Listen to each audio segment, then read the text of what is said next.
मीरपुर नाम के शहर में तेजस अपनी पत्नी नीरू के साथ रहता था।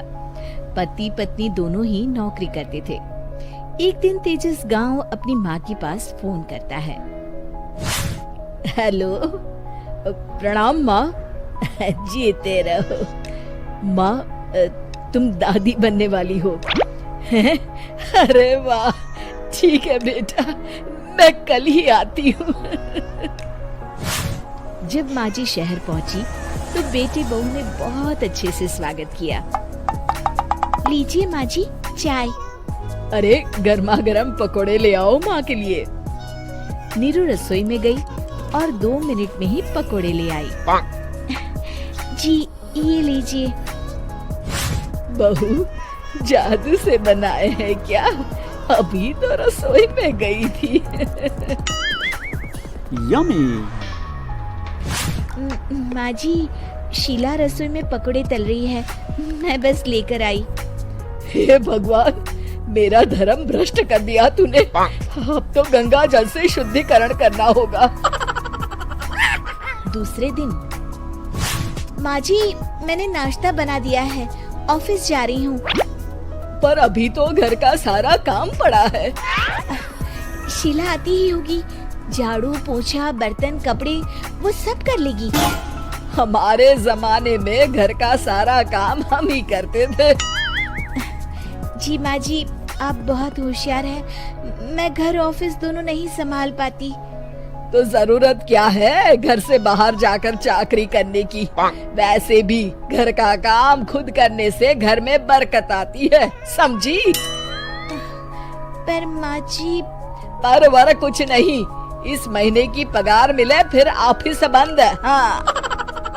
रात को नीरू तेजस से कहती है, सुनिए जी, माँ जी बोल रही थी कि मैं नौकरी छोड़ दूं।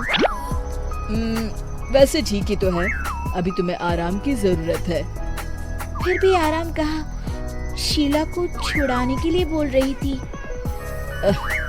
तो अब 24 घंटे में इतना काम तो कर ही सकती हो।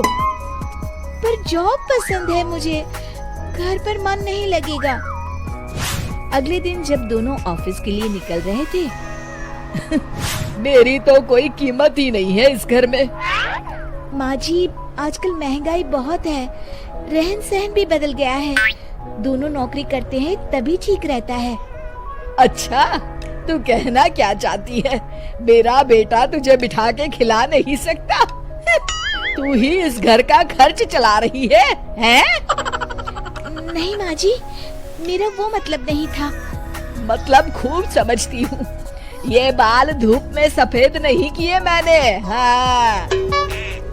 अब तो ये रोज का काम हो गया था। तेजस भी रोज की झिकझिक से परेशान हो गया था।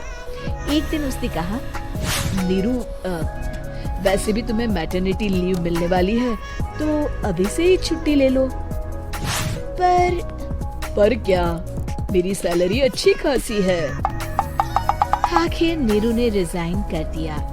जब बच्चा हुआ तो घर में सब बहुत खुश हुए। कुछ दिनों बाद तेजस फाइल देख रहा था। क्या हुआ तेजस, कुछ परेशान लग रहे हो?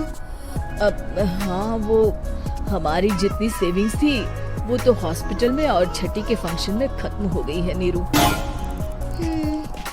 और अभी वैसे मंदी चल रही है तो मैं बोल रही थी कल मुन्ना को हेपेटाइटिस का टीका लगवाना है। नीरू, क्या पोस्टपोन नहीं कर सकते? नहीं जी, बिल्कुल नहीं। अब तेजस को समझ में आ रहा था कि उससे गलती हुई है। पैसों की कमी का असर घर के माहौल पर भी पड़ रहा था। अगले दिन, बेटा मेरा चश्मा और ये दवाइयाँ ले आना, पर्चा देते हुए माँ जी ने कहा। जी। तेजस, मुन्ना के लिए दूध का डिब्बा और डायपर भी ले आना, और ये किराने के सामान की लिस्ट है, इसे भी लाना है। तेजस गुस्से में लिस्ट मरोड़कर फेंकता है और चिल्लाता है, पैसे क्या पेड़ पर उगते हैं? ये ले आना, वो ले आना। अरे पर ये जरूरत का सामान ही है। वो गुस्से में बिना कुछ कहे ऑफिस चला गया। अरे लंच तो ले जाइए। नीरू दौड़कर डिब्बा पकड़ाती है। एक दिन खाना खाने के बाद, नीरू, अब तो मुन्ना कुछ बड़ा हो गया, तो अब तुम वापस ज्वाइन कर लो ना जॉब। पर इस रिसेशन में जॉब मिलना बहुत मुश्किल है। ट्राई तो करो। फिर मुन्ना, माजी है ना, और एक फुल टाइम मेड भी लगा लेंगे। पर माजी, उन्हें तो पसंद नहीं। तभी माजी वहाँ आ जाती है और प्यार से नीरू के सर पर हाथ फेरते हुए बोलती है, अब मेरी समझ में आ गया बहू, पहले के और अब के समय में अंतर है। तुम काम शुरू करो, मुन्ना की जिम्मेदारी मेरी। मेरी प्यारी माँ जी, ये कहकर नीरू उनके गले लग गई। शिक्षा, परिवर्तन संसार का नियम है, हमें भी समय के साथ चलना चाहिए। उम्मीद है कि आपको हमारी ये कहानी पसंद आई होगी। कृपया हमारे चैनल को सब्सक्राइब करें और सभी अपडेट्स के लिए बेल आइकन जरूर क्लिक करें। और हाँ, वीडियो लाइक और शेयर करना मत भूलिएगा। Bye bye.